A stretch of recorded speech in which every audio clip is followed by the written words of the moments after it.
This looks absolutely stunning in 8K 30 frames per second. Video quality, this thing shoots in 8K. It is also capable of shooting at 8K 30. Captures everything around it in 8K. 8K video. Shooting in 8K. Thanks to the 8K resolution. Shoots in 8K. Shoots 8K to 8K. 8K. 8K. 8K. 8K. 8K. 8K. 8K. 8K. 8K. 8K. 8K. 8K. 8K. 8K, 8K, 8K. 8K, 8K. 8K. 8K. 8K. 8K. 8K. Oh, 8K.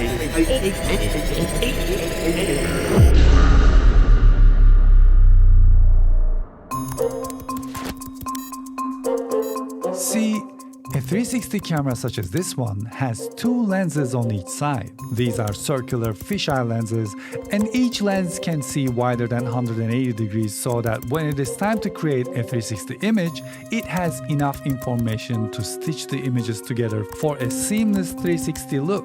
In fact, according to my calculations, I estimate that each of these lenses have a 196.7 degrees field of view. Also, each of these lenses have its own sensor that captures this 196.7 degree circular image. However, while many cameras capture a rectangular image, a 360 camera captures a circular image. The sensor in Insta360 X5 and X4 are both rectangular with the aspect ratio of 4:3. Do you see what's happening here? What this means is only 58.9% of the sensor is actually capturing data, and 41% of the sensor is just capturing darkness. Since using the entire sensor would be a lot of wasted pixels, processing power, energy consumption, and heat generation, what this camera does is it only uses a 1:1 aspect ratio of the sensor. That is why the photo each camera captures is not 12 megapixels, it is 9. And in 8K setting, each sensor captures 3840 by 3840 image. When added side by side, it gives us the 2:1 image with 7680 by 3840 pixels, which is already missing 11.2% of the pixels a traditional 8K image has. Do you guys remember a long time ago when I said this? When added side by side, it gives us a total of Wait, is that what I sound like? Anyway, I bet most of you realize that what I said there was not completely true because the calculation is based on the entire area of the sensor. But we know the sensor captures a circular image. So in reality, while the 1:1 area of the sensor is 14.75 megapixels, the circular area that has the actual image is only 11.6 megapixels. And since each lens captures an estimated 196.7 degrees of footage, when we cut out the overlapping section, we end up with 10.598 megapixels per camera. That means the actual number of pixels in 2:1 image is not 29.5 megapixels, it is 21.196. So no, this does not shoot in 8K. Neither does this. I mean, they shoot in 8-bit, which is from 2009. I think we said goodbye to it in 2009. But not 8K. So what does all that 29.5 megapixel versus 21 megapixel mean when we convert it to a 2:1 image? So what does this shoot in? Is it 7.8K, 7.5K, 7.2K? Can't be less than 7, right? Well, I'm being generous here. This thing shoots in 6.5K. By the way, we're still talking about the 360 image. Look at this, I made a chart. All right, here we are. This is the Insta360 effective megapixel calculator, aka the chart of 1,000 truths. And here we can see what we're gonna end up with in a glance. Actually, we can even calculate what's going to happen depending on what we want to end up with. Let's quickly look. If we're recording in 8K, what we're actually getting is 6.5K. This 16:9 equivalent, it's pound for pound calculations. So if you think of it as marbles, every pixel as marbles, and then convert it to 16:9, then it falls down to 6.1K, which is not very important. It was just something I wanted to see for myself. But here's the thing. If you shoot with this camera, and then let's say you want to get something that is equal to an action camera, then you're going to end up, the width of your image is going to end up being 2,839 pixels instead of 3,840, or it's going to be, upscaled to that. And here we can calculate the degree you want. We can say 360, and then as you can see, it's going to go up to 6,509. And if you want to get something like 155 degrees, that's going to fall down to 2,803 pixels. Also, when we look at the photos, we have something similar too. So let's compare this. Let's take a photo in 72 megapixels and export it in the 155 degrees and compare that to what we get from Osmo Action 5 Pro. Now we have the DJI on the left and X5 on the right, and as you can see, they are exported in more or less the same field of view, and everything is equal, same image size. Actually, the size of X5 is a lot bigger, and they are both in RAW. So now let's zoom in and see what happens. Let's zoom in here. Well, maybe that was too close. Maybe that's a little unfair. But as you can see, this isn't even a competition. This isn't. Let me turn this off so we can see wider. Yeah, there's no competition here. So yeah, there you go. There are many bizarre things happening in this camera. And just like the previous one, this thing shoots in a mode called 5.7K plus. So when I was comparing 8K to 5.7K plus and trying to see the difference, I got a little bit of confused. In 8K, each camera captures 3,840 by 3,840 image. And in 5.7K plus, it captures 2,880 by 2,880. So when you put them side by side, there must be a difference, right? I mean, let's test it. Let's use a real 8K camera and shoot in 8K and then convert that footage to 7.5K and then bring them together and let's look. All right, now let's get closer. As you can see on the right side, 8K is sharper. Can you see the difference? I see the difference. Now let's compare the 8K and the 5.7K plus that this camera shoots. It is really difficult to see the difference. I mean, I see it, it is there. Clearly 8K is better, but it is not that much better. And what does that say about the 8K footage next to an upscaled 5.7K footage? All right, now let's compare X5 to X3. As you can see here, the one on the left is X5 and the image size is 5,952. And then on the right side, we have X3, but the image size was bigger, 5,984. That's okay because X3 is quite old. And when we zoom in, as you can see, it starts breaking down pretty badly. So X5 is doing really well when it comes to this. Let's switch to X4. When we look at from this side, right in front of the camera, where the lens is the sharpest, I can see that X4 has a little bit of chromatic aberration compared to X5, which is great news for X5. But here is the problem. X5 has this new system where you can change the lenses. Maybe that's the reason. I don't know why, but as soon as we start looking away a little bit, as you can see, we're losing sharpness. Look at this.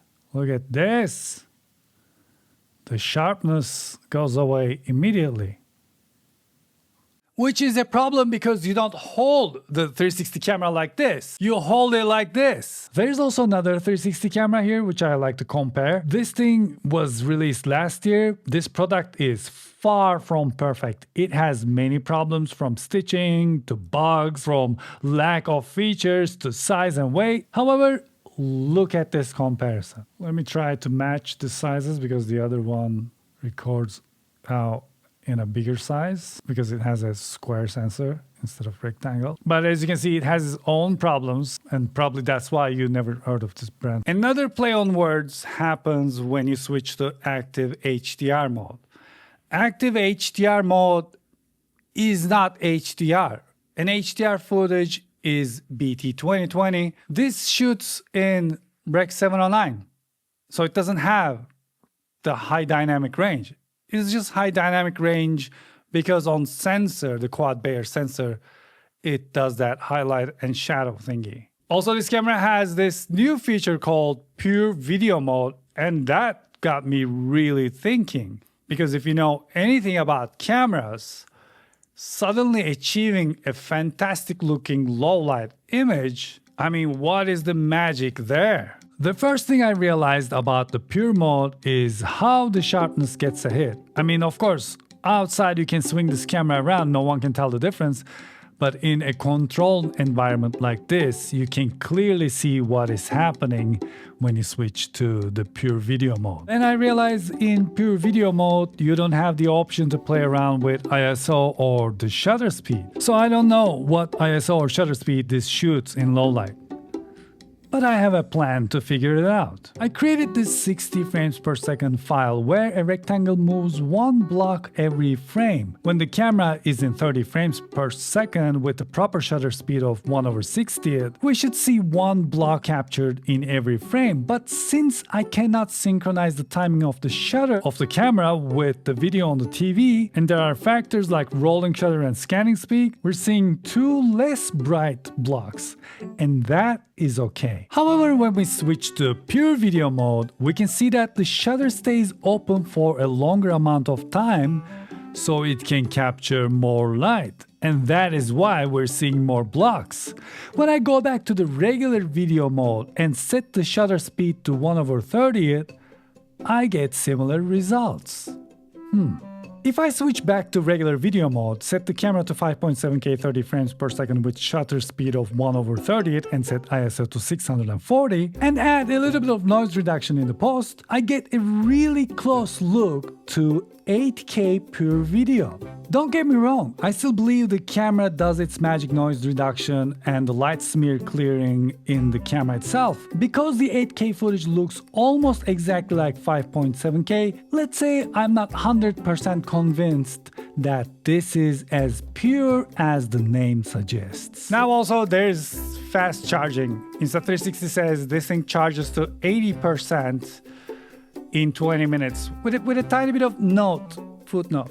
With a tiny bit of footnote. Well, I tested this and I found a couple of problems. First of all, you need a 30-watt charger that has PD 3.0. Luckily, what I have here is a 200-watt charger that has PD 3.1, and I can monitor what is happening. What I discovered is sometimes the camera doesn't allow fast charging until either you unplug the battery and put it back in or turn the camera on and back off. After overcoming those issues, in 20 minutes, X5 charged from 4% to 54% instead of 80%. And after 35 minutes, it charged to 87% instead of 100%. And I tested this over and over again, and here are the results. When it comes to overheating, in 8K 30 frames per second, this camera overheated between 24 minutes and 54 minutes. Indoors, by the way. As I mentioned before, this camera cannot shoot in 10-bit. It doesn't have anything close to 422. It doesn't have a proper log mode. The only log flat mode this thing has only works in 5.7K, which is very stupid because if you're shooting in log, that means you want to grade that footage. If you want to grade a footage, you want a great footage, so you don't want to shoot in 5.7K. So that's useless. And compared to X4, X4 records in 200 megabits per second. This records in 180 megabits per second. So this already records a lower quality image. Also, when it comes to white balance, one of the simplest things we must have on these cameras, this thing doesn't have Kelvin 5500 Kelvin. You can only go in 200 increments, so it goes from 5400 to 5600. What is even happening? X3 was able to do this, but it is a great upgrade because X4 was able to go in 500 increments. And it doesn't give you any tools like overexposure warning as well. I mean, you get histogram in the app. You have to turn it on every single time. If you get out of that menu and go back to it, it goes away and you cannot move it around. You cannot zoom in or out. So this is really not built to, edit the footage. And of course, it still takes forever to stop recording. Still, when the app is connected, the screen turns off. You cannot control it from the device itself. And the memory card is where the battery is. So you need to take the battery out in order to get to the memory card. I mean, in year 2025, this camera is an embarrassment. And I'm going to get back to that. So how did they get away with this is the main question, right? Well, besides shaming everyone with a passive-aggressive comment under their videos or sponsoring every possible person so they don't look into this camera, the way they get away with this is usually the 5K, 4K, 8K. It gets that number when we look at the width of the image. And when you bring the footage that comes out of this camera into the editing software, the editing software stitches the image together and then creates an equirectangular image, opens it up. And when you look at that image, it says 7,680 by 3,840, which is technically 8K, which is almost like when someone asks for a big glass of water and then you give them the big glass, but there's like a little bit of water in it. All right. That's enough. We've been really hard on this camera. Now, I want to say something nice about this camera. Okay. Here we go. I'm going to say something nice. Now I'm going to say something nice. Okay, hold on. Here we go. I am saying something nice about the camera. The microphone isn't as bad as before. All right, now let's go back to the point where I said this camera is an embarrassment in 2025. There is a brand called Kandao, I don't want to butcher their name. In 2020, 5 years ago, they released a camera very much like this that shoots in 8K, that was capable of shooting in 10-bit in 2020. It had a 2.5-inch touchscreen, 1/1.7-inch sensor, which is bigger than X4, 64 gigabytes of internal storage. This doesn't have any internal storage. And 3,000 milliampere hour battery. This was in 2020. Was it any good? Probably not. I don't know. I haven't seen it in person. It was probably not good. It was probably, failed on a lot of things. But the technology existed back then, and there were some companies trying to make this happen. So can you imagine, as a content creator, as an early adopter, as someone who loves technology, how paralyzing it is to see your colleagues, to see your content creator friends that you love so much, act like they lost their minds about X4 and X5, while this Kandao existed for 5 years. So in the end, 360 cameras are fun. They have their specific usage. You can really get a lot of interesting looking things with just one camera. But the problem is brands like these, they always try to get away with stuff. All this pushing 8K stuff. Why? This is a 360 camera. It has long ways to go to be comparable to anything else. And that's just fine. This is an 8-bit toy and that's just fine. It's just not worth, after the tax, $600.